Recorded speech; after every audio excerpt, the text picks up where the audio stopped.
Good morning, everybody.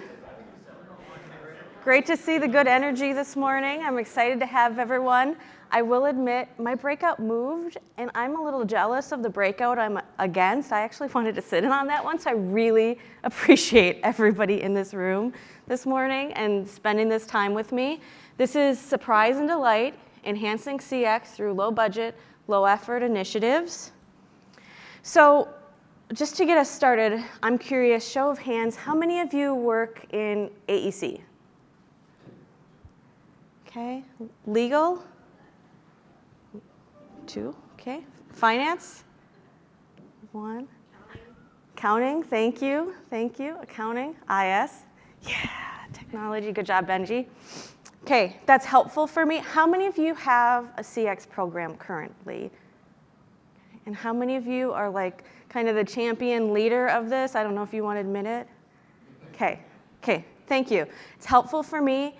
I do work in engineering field, so I try not to, but I might use a little bit of jargon every now and here.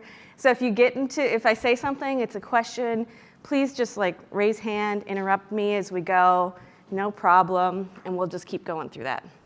So, surprise and delight.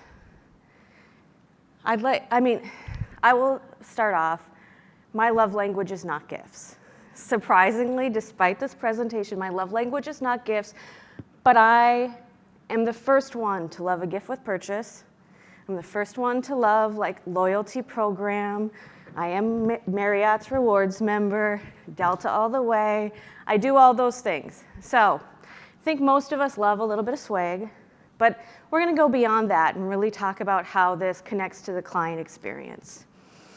About 15 years ago, I happened to work, this is a little odd, I am from Bismarck, North Dakota. At the time I was working for what was a Fortune 500 company, still headquartered out of Bismarck, North Dakota. We have a huge utility, construction, oil and gas, aggregate company that's headquartered there. And I was working in our internal communications department. And we all have this holiday season. The office fills up with cookies, with meat and cheese trays, with flavored popcorn, with all the things. And we had a lot of vendors. It was this huge company, 15,000 employees, nationwide. So we got some pretty nice gifts come Christmas time that would sit around in the office. But I was working with an agency out of city who came to February. And this package shows up.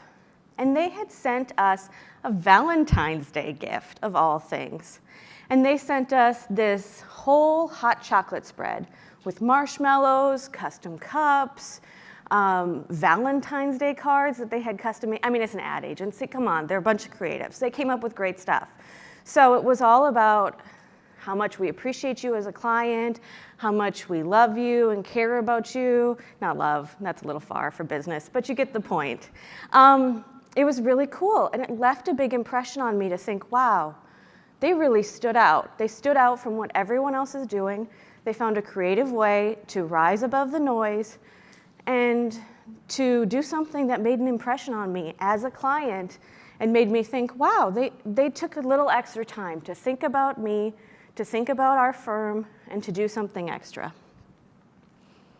And I guess I'd like all of you to think, we've all experienced this with gifts. Plenty of us in here maybe are mothers. We just had Mother's Day. Hopefully you got a good gift. But these things, they make an impression. If something thoughtful, it matters. Before we get too much further, I think it's important for you to know who I am. So my name is Amber Larson. I am Senior Marketing Manager. Actually, I have a hybrid boss who's an engineer, has held several roles. He actually this month is being promoted to CEO, so I'm now the Marketing Director. So that's changed just slightly. Thank you. Thank you. But so Bartlett & West is about a 350 people firm. We're headquartered like center of the US. So I know there's plenty of people here who are East Coast firms. I've met some Midwesterners, so thank you. As I mentioned, I live Bismarck, Mandan, North Dakota. Our offices actually spread from North Dakota all the way down to Texas. We have our headquarters in Topeka, Kansas. So really that central US, mainly civil engineers, a little bit of architects, a little bit of design build, but that's us. We're also 100% employee owned, have been for a pretty long time. So that's a bit about Bartlett and West. I hold a couple roles, admittedly. So my husband happens to be a tattoo artist. So I mentioned Bismarck Mandan spreads the river. So we are on the Mandan side, and we, several years ago, actually bought a Main Street 100-year-old building. So we own a business in downtown Mandan. He is there every day. I am everything else. I am the finance, I'm the HR, I'm the marketing, I'm the complaint department. I'm everything else for that business on the side. And because I decided that wasn't enough, 4 years ago I got nuts and decided to run for local office. And I had never been political, have never been around politics, but I own a Main Street business. I cared about what was happening in the community, so I decided to run for office with 5 candidates for 2 spots, 2 incumbents, both of the incumbents running. I won by 9 votes. Thank you. So I'm at actually the last month of my 4-year term. Holding public office during COVID was not so fun. So one of the greatest things I've ever done, not doing again right now, I am not seeking re-election, but I will do it again sometime. So sidebars. The point is, I had a lot of crazy roles. I guess it makes it somewhat interesting. So every now and then they run articles about me because it's kind of weird. It's a weird combination. So this is actually my daughter. She turns 14 on Monday. So this picture's a little old. What's funny about this is she wasn't excited for me. This article says her name. So that response is all in proportion to her name being in the magazine. But that's just a little bit about me, who you're listening to today. So I mentioned that experience with getting a gift, but what really made me frame the idea of gifting at all around client experience was CXps in 2019. I had the opportunity to sit through, very first breakout, first day, was the amazing Jen Newman, who was at Zweit at the time, and Blake from Client Savvy presenting on client experience and how to infuse peak moments into the client experience. And I'm going to paraphrase because it's been a little while, but basically what they said is clients don't remember the average of how you did. What they remember is hopefully the best, maybe the worst, of what they had with you, and typically the beginning or the end. So what they were saying is it's really important to look for opportunities to create those peak good moments in the client experience to counteract if something goes wrong, so that they remember you in a favorable light. These are my literal notes from that session in 2019. I still have them today. So hence your worksheet, because I'm a believer of worksheets after having this all these years later. You can't really read it, but what highlighted in blue is the word celebrate. We were going through the client journey, and in my notes I was writing celebrate milestones, celebrate anniversaries, celebrate awards, ribbon cuttings, do a 1-year anniversary celebration cake, celebrate, celebrate, celebrate. Came through over and over in my notes from that session, thinking about how do you enhance client experience. And this theme of celebrate came again and again.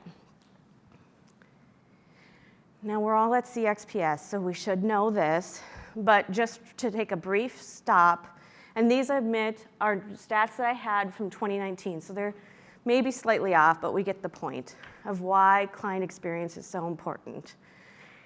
88% of companies compete primarily on client experience.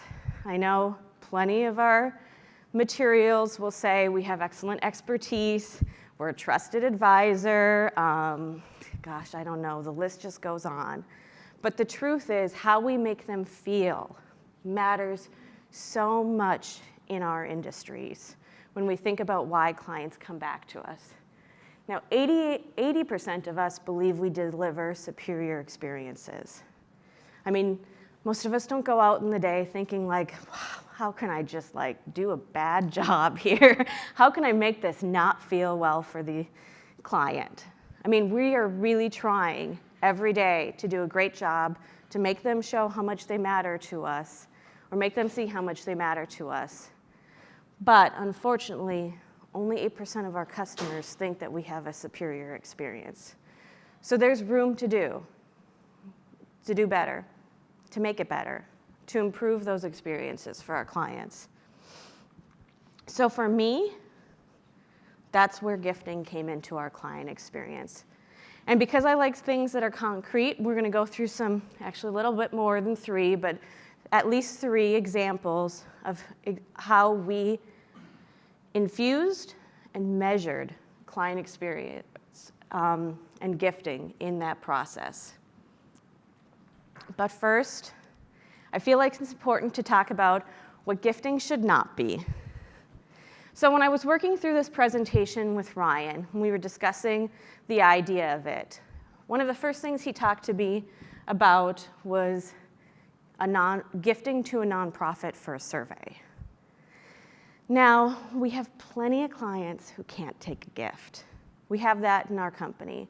You know, federal, state, local. We have private companies even who have gifting policies. It's important to watch those things and to pay attention to those things. We also, my company, Bartlett & West, are hugely passionate about giving back, which we'll go through a little bit later. So we donate to nonprofits pretty regularly on behalf of our clients and not just on behalf of our company. Now that's different than saying, give me your information as my way to like support childhood cancer research. Like, let's not do that, okay? If that's what you care about, do that. But don't do that in exchange for someone's information. So I call that guilt gifting. Let's not. Another example I have of how to be careful, like I said, I love a gift with purchase. I love a perks rewards program. A sales process is different, I would say, than the client experience. So, you know, I've had the offer to do a gift to schedule a sales call. I'm sure you've seen this, get a $25 Amazon gift card. I have a really nice necklace that I got from somebody. I will tell you, I have no idea who I was on that call with. I had no interest in their company, really. They didn't hook me through thought leadership or some value proposition. They hooked me through a gift. And they never got me. I got a necklace, they got nothing. You know, I mean, so I think there's places in sales where these things make sense. I think if you're trying to build a relationship, you need to be careful about what you're using to open the door. And then we have drop gifting. This is what I call just using a gift to try and open the door again without any kind of relationship. I'm not in a sales funnel with you. I'm not in a client journey. I am not a client and just get something sent in the hope you get a call back. As I mentioned, I sometimes have random articles. I had an article recently that was written locally, and somebody reached out to me who owns a tanning salon and offered me free tanning service. I do not tan. My mom was a redhead. I am a pasty white North Dakota girl. And it was just like, I'm not in your client database. Why are you randomly reaching out to me this message? It was one of those things where without context, it can come off as insulting. So I would say be careful how you use those kind of things. If you don't know the person, you don't want to just send them something because you can be sending the wrong message. So now that we've covered what not to do, let's go back to examples of what to do. As I mentioned, Bartlett & West, my company, our mission is to lead our communities to a better tomorrow. We believe very, very passionately about supporting communities, about volunteerism, about giving back. In fact, even though we're 100% ESOP and don't get any tax credits, we designate a part of our revenues every year for just charitable donations back to the communities. So I started at Bartlett and West about a decade ago in 2012. And I started in our Bismarck office, which at the time was about 150 people. And yet, no one in that community knew who we were. And we'd been there for decades, but nobody really knew who we were. So we started, as most people do, with the local chamber. And our chamber had a holiday mixer, which was, as usual, all about the booze, the food, and the door prizes. So we end up at the holiday mixer thinking, okay, people think, I don't know, we're architects or whatever, but they don't think we're engineers. They think we're a law firm. They think we're something else entirely because we're all named after, a bunch of founding people. So we thought about, okay, what do we really want to tell this community about who we are? And we care a lot about giving back. So we came up with this theme of give some more, because it's about the food, so we need food. So I got a bunch of our engineers to sit behind open flames and roast marshmallows for people, and we had a variety of chocolate there and graham crackers and all that things. But what we did was we decided to do a drawing, instead of for a TV or whatever it was, for a $500 donation to the nonprofit of their choice. And suddenly, this was huge.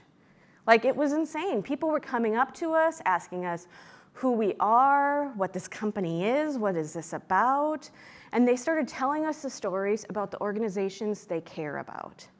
And it made this connection that I never expected. And there was just this buzz around the booth. It was crazy. Like, we cared about it. They cared about the nonprofits we cared about. We were having conversations about all this. We're having conversations about what mattered to the company. It was incredible. Well, unfortunately, the next year, that venue banned open flames. So that was the end of the S'more Bar. But in 2017, we were lucky enough to finally stand up our CRM. And for the first time, I could send emails, to our clients. It was incredible. So first year, we just did the standard, holiday greeting, get into the holiday noise. Second year, I thought, gosh, let's try to do this better. So I remembered that experience from 2014, that live experience of giving away that donation and the connection it made. And I thought, wow, I wonder if we can do something better with our holiday email. Oh, by the way, I have a QR code at the end. You're welcome to take pictures, but you can download all the slides. So I thought, let's do this virtually. Let's see how this works. So we just did our holiday greeting as usual, but we had in there the option to enter the nonprofit of your choice to be entered into the drawing for the $500 donation. Again, we were not asking for their information. They were already our contacts. They're already our clients. They're already in our HubSpot. So we're not asking them for something at all. We're just saying this matters to us. If it matters to you, opt in and just say which nonprofit you want, and we'll do a drawing. So at the time, we have way more than this now, but at the time we had a little over 1,700 contacts in our CRM. Now click rates and open rates are great. I'm in marketing, but let's be serious. That's not what the goal is. It doesn't, they're, flashy metrics that don't mean a lot, but they were good. They were above industry average. What was interesting is we sent to 1,700 people and we got almost 650 responses. Those numbers don't add up. That doesn't work. What happened was we were sending to our clients who are on boards of nonprofits, who were connected to the community, who cared about this as well, and kind of went viral. They forwarded on, and we were getting people that we hadn't expected, which we had a debate if we should let this go or not, but we did. But it went to people we didn't expect, and for lack of a better term, they stuffed the ballot box. So it made an impact. It made an impact more than I expected, but still connected to what we'd experienced before, where what we cared about connected with people, and they showed us. Now, the last number, I admit, I'm in marketing. These are fuzzy. This is from our CRM. So the people we connected this with also were connected to almost $2 million in closed opportunities. I won't say that this email created almost $2 million of work. That's insane. But I will say that the clients that we touched are connected to our revenue. Not the goal, but this is also nice. We submitted this in 2019 to the SMPS Kansas City chapter. It also won an award for excellence in the holiday category, holiday piece. So that was nice. It's nice to get that stuff. It's nice to get that recognition. But it was really an excellent campaign for us. We did end up giving 2 donations away that year because we had so many entries. We've continued it since. We've upped the amount that we give to those nonprofits, and we've upped the number of nonprofits we do, and it still is just wildly popular, going like crazy. So that's example number 1. That was 2019. Fast forward to 2020. As I mentioned, I and my husband own a tattoo studio. And 2020 wasn't too fun. We were one of the industries that was forced closed. This is actually a sign we normally put on our door that says closed, but still awesome. It was not so awesome. And when I think about our industry of professional services, it was not so awesome for us either. A huge part of my marketing budget goes to trade shows, goes to client events. That's a huge way we stay connected with our clients. And suddenly it was gone. And then we thought maybe it'd come back after a couple months, and it was still gone. And it was still gone. And that was really hard. And we went through an initiative in 2020 to make our PMs, God forbid, actually pick up the phone and call clients. I know. So we were calling to make sure we were keeping that connection because we couldn't use the events that we normally used. Everybody was overloaded with emails. We were doing webinars. We were doing all the things. But it wasn't the same. We were struggling to keep that personal connection. And we started to see it. So, disclaimer, stop for disclaimer. My company, Bartlett & West, has been using client feedback for a long time. I inherited this.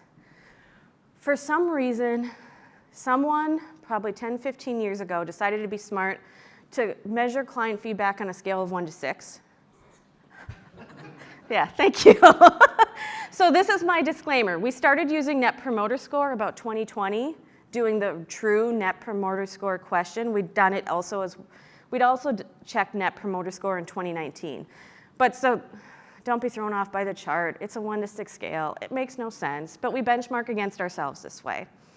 What we've also seen is this can be a leading indicator sometimes of our revenue.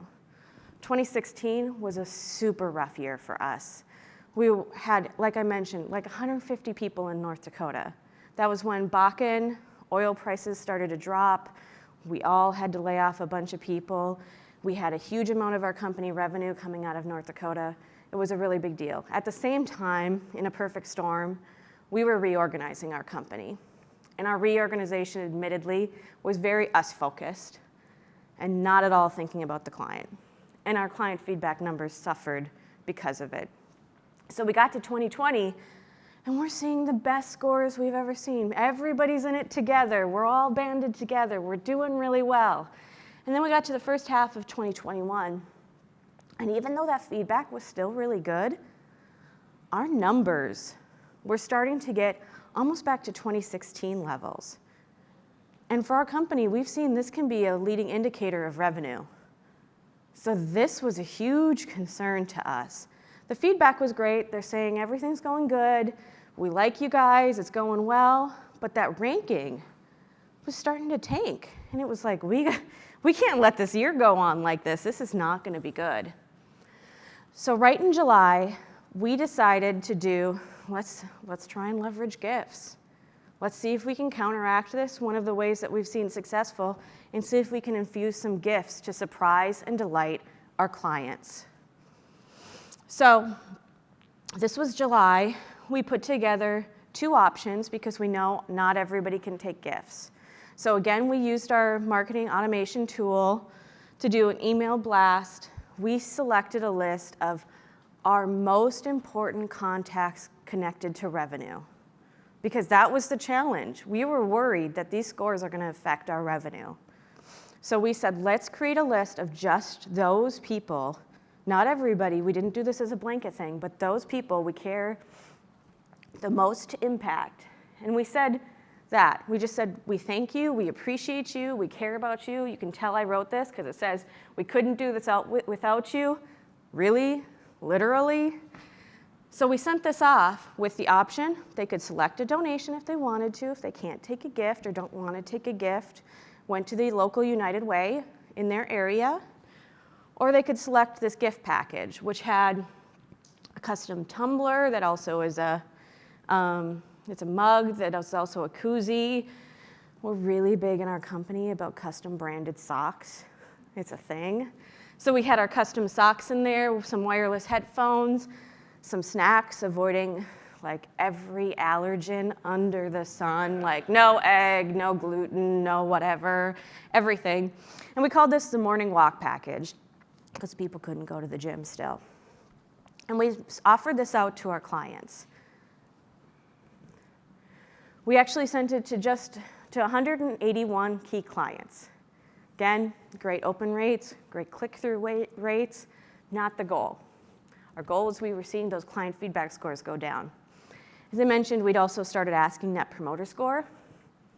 Our Net Promoter Score average immediately went from an 8.33 to a 9.25 in the matter of just a quarter, in a couple months. Immediately saw those numbers change. By the end of the year, I will say I'm not measuring to 2020 because as you saw, that was an anomaly, really great year for us.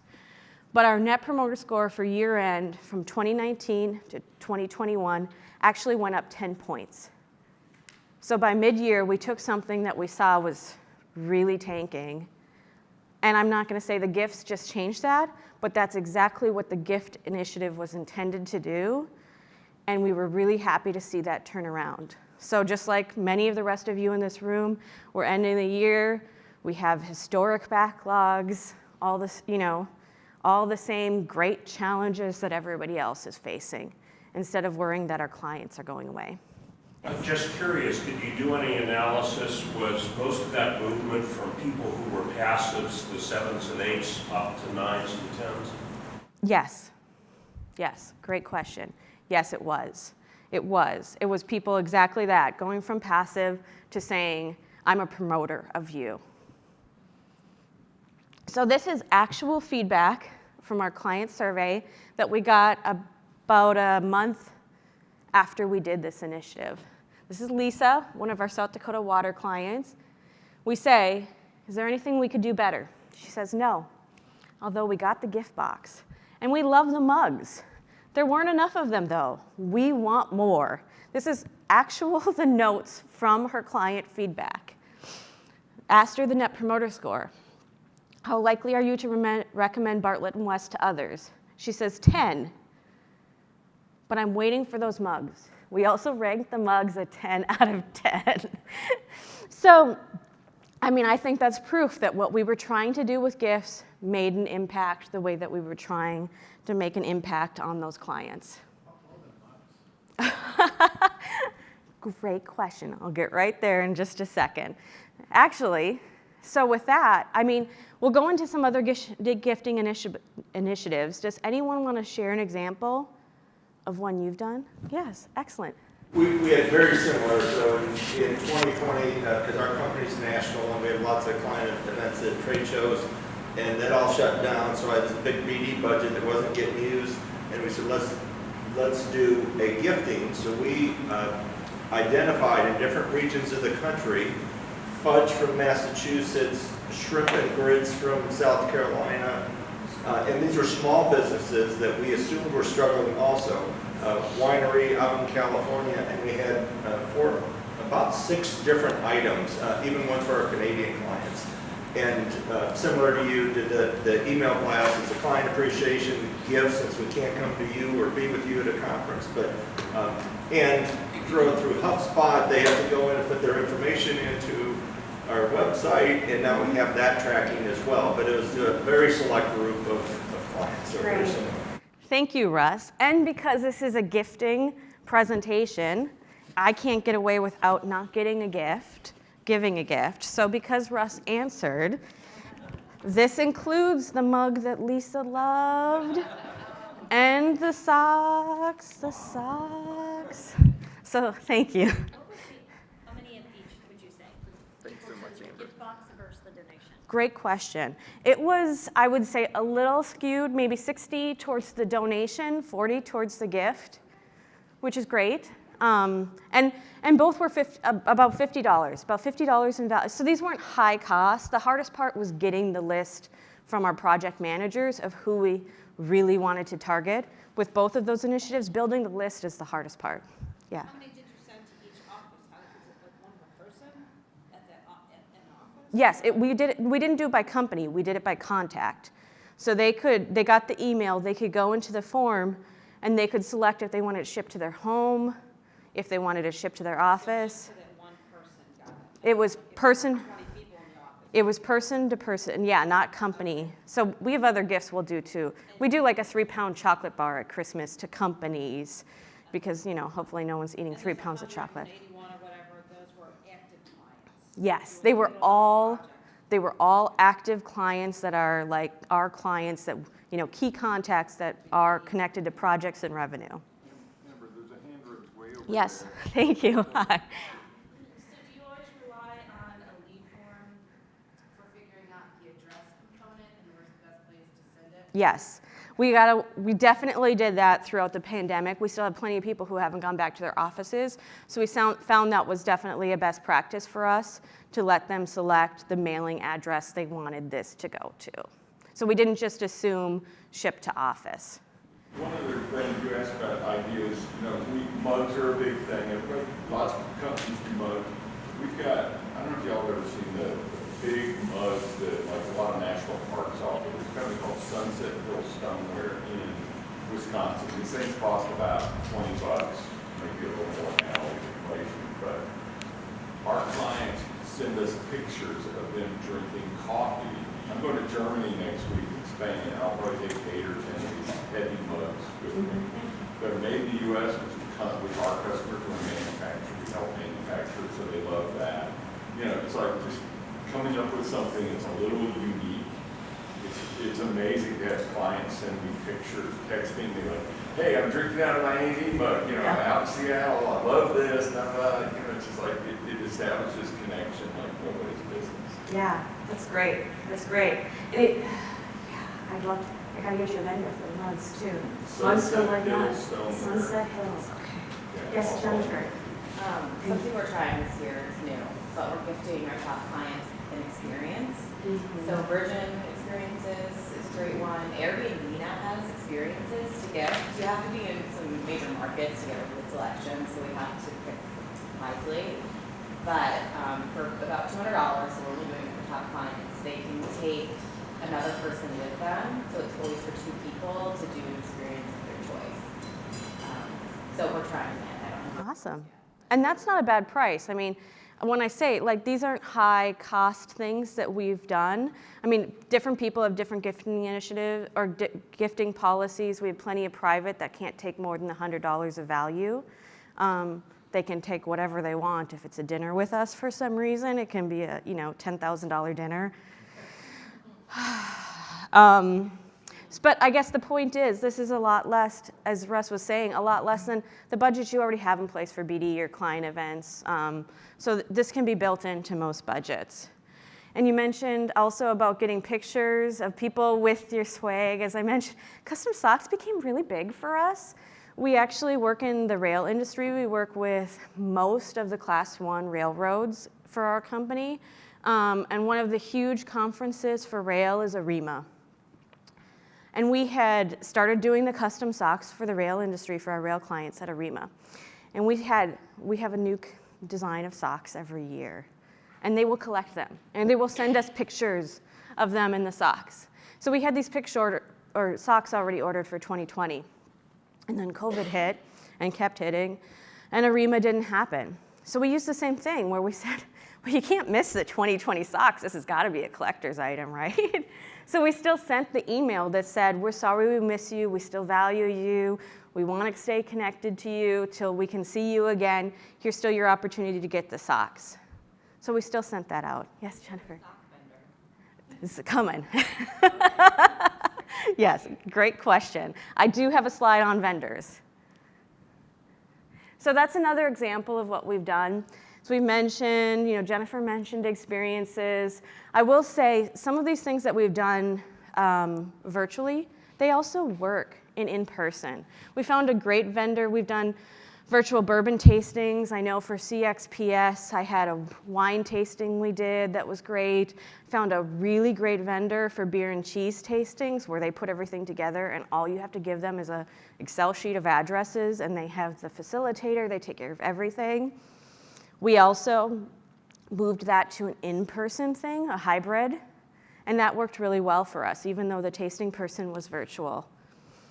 I mentioned from that peak and pit performance, celebrating with clients.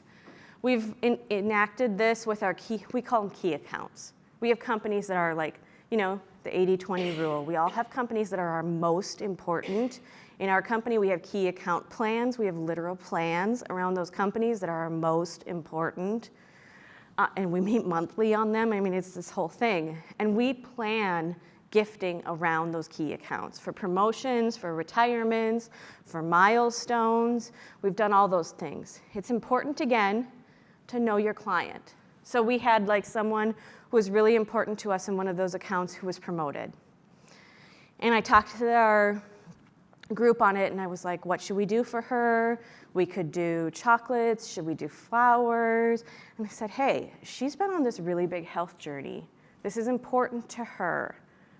So we actually sent her one of the edible or fruit arrangements, which she loved. It was perfect. So know your client, know what they care about, and then it hits the mark. We've also done frame celebratory photos. This was also a little bit funny for me during the pandemic. We had been working with an industrial park in Colorado, and they weren't necessarily our client. We had a developer client, and then we had the industrial park. We had planned a ribbon cutting that ended up getting canceled where we'd done the framed, celebratory photos. Our client, developer client, had ended up going to that community, seeing the framed photo that they got from us on the wall. He admitted to us later he was pretty jealous of it, till he finally got back to his office after post-pandemic and realized there was also one sitting there waiting for him. So these things, they matter to people. They make a difference, celebrating. So these are just a variety of examples. There's so many you can do. Again, it's not a lot of effort. The hardest part to me is always developing the list. But I would say, don't forget your employees. We all know client experience, employee experience goes hand in hand. We started our employee experience initiative for our company in 2019 with focus groups, surveys. And one of the things we heard loud and clear was that the Bartlett and West employees, I think a lot of us in our professional services industry, employees somehow really love to wear our logo, love to wear the brand. And we kept gifting stuff to clients. And we weren't gifting any of it to employees. We were doing an employee apparel sale once a year, and employees were buying all the logoed stuff and wearing it all the time. And here we're giving hats to our clients, we're giving custom socks to our employees, our clients. We were giving all this away and we weren't doing any of it for our employees. So that was something we quickly changed, where we started giving them a voucher during that sale for $40, $50 to buy something with the logo on it instead of having to pay for it all, which I know seems insane that we needed a survey and focus groups to tell us that, but we needed a survey and focus groups to tell us that.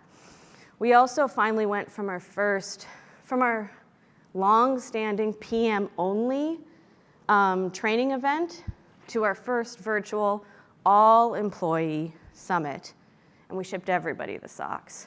So everybody has a pair of socks now. We give them in our onboarding packet. We make this part of something that happens for our employees too.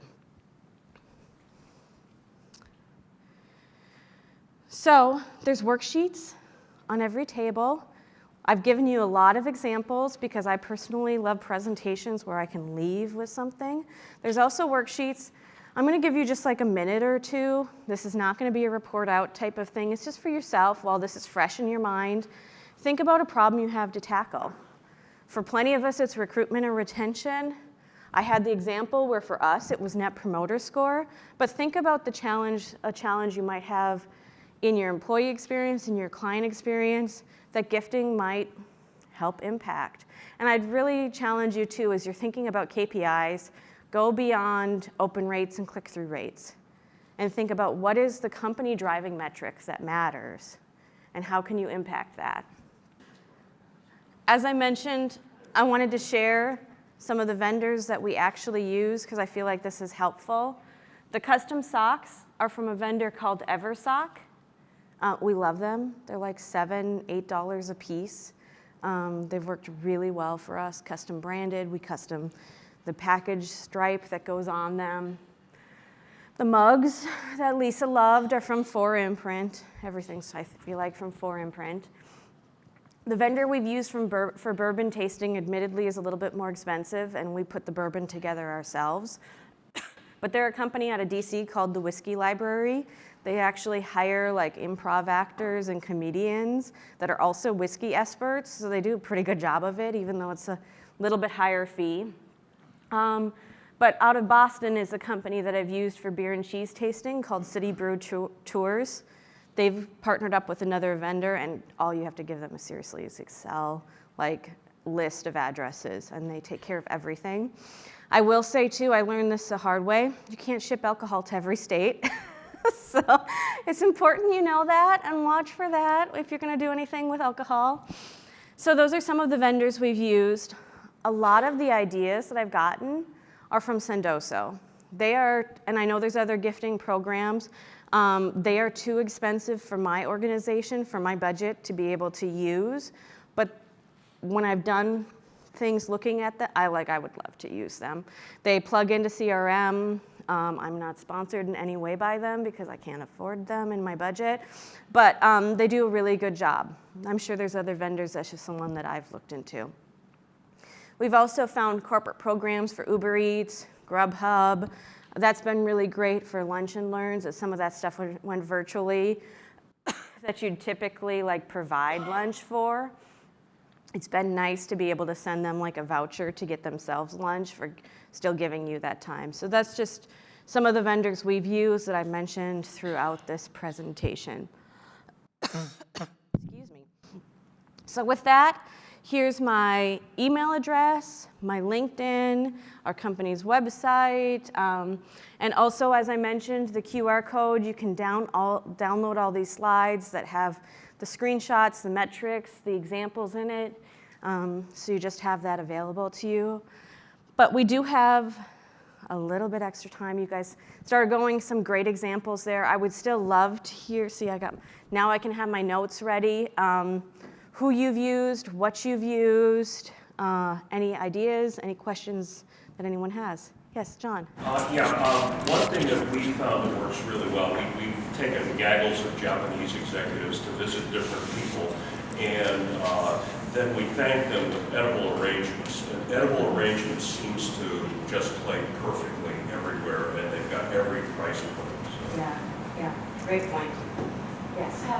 For the holidays this year, we did a virtual wine tasting. It was a company called Good Taste. Oh, yeah. And because they're the cutest little wine bottles, it's enough for 2 people to do a wine tasting together.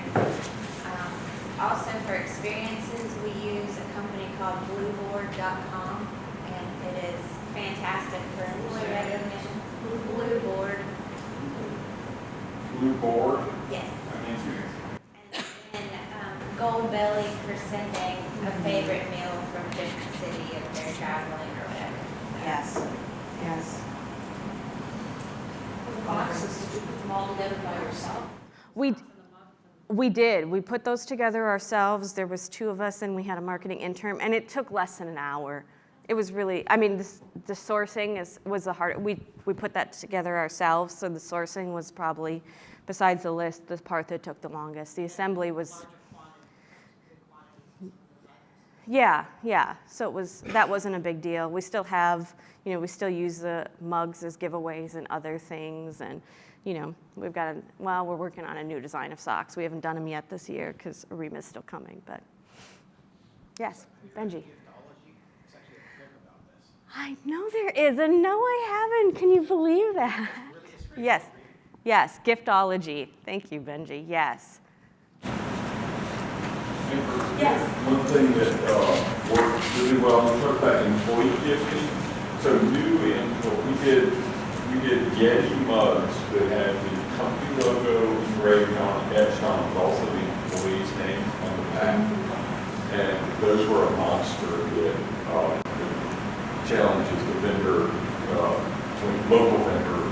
I've got to find a new source, but those were probably the best employee connection. And for new employees, we look for things where somebody comes on board, we can hand somebody gifts that sort of bind them to the company, like Yes. people are part of us now, and having a very valuable Yeti mug that people treasure, with their name, the company name, kind of get that. Right, absolutely. And I don't know how many of you have seen this, but I've seen, and it's probably a perfect segue to the next breakouts that we're going to be doing on onboarding.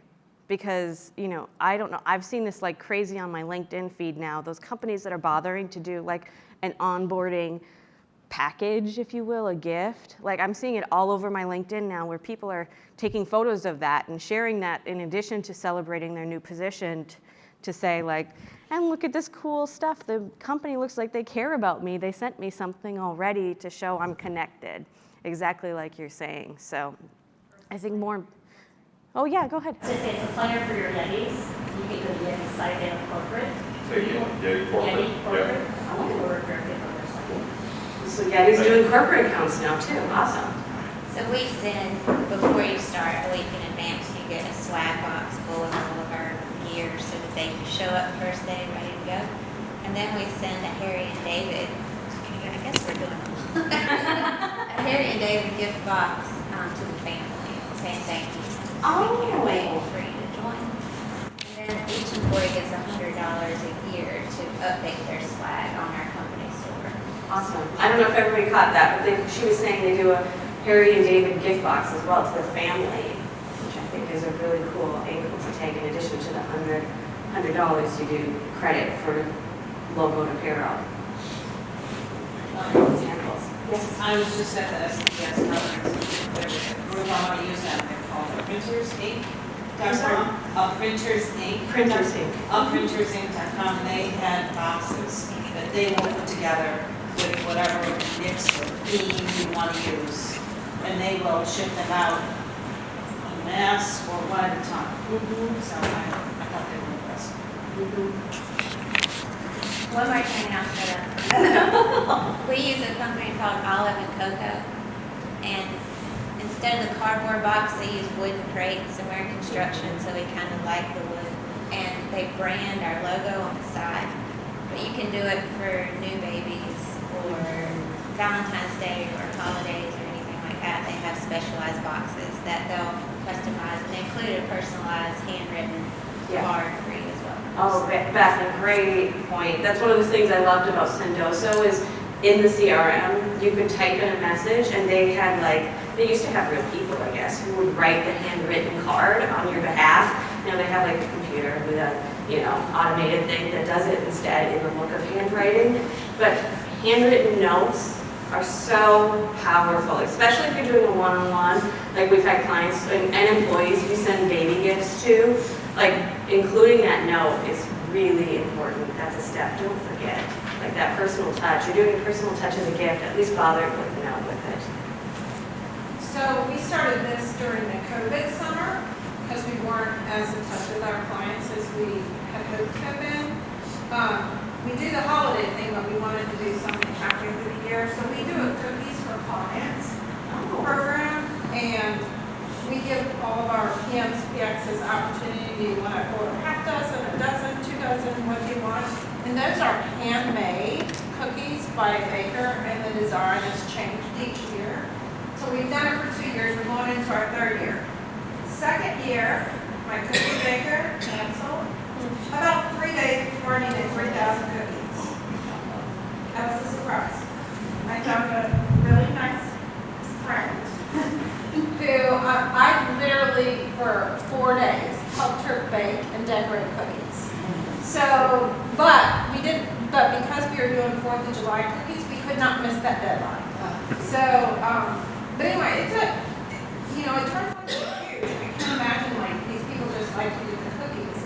And then people would show, picture on Instagram, cookie I got from Russian Smith or whatever. So that's been a really good program for us. But you have to find a really reliable. Yeah.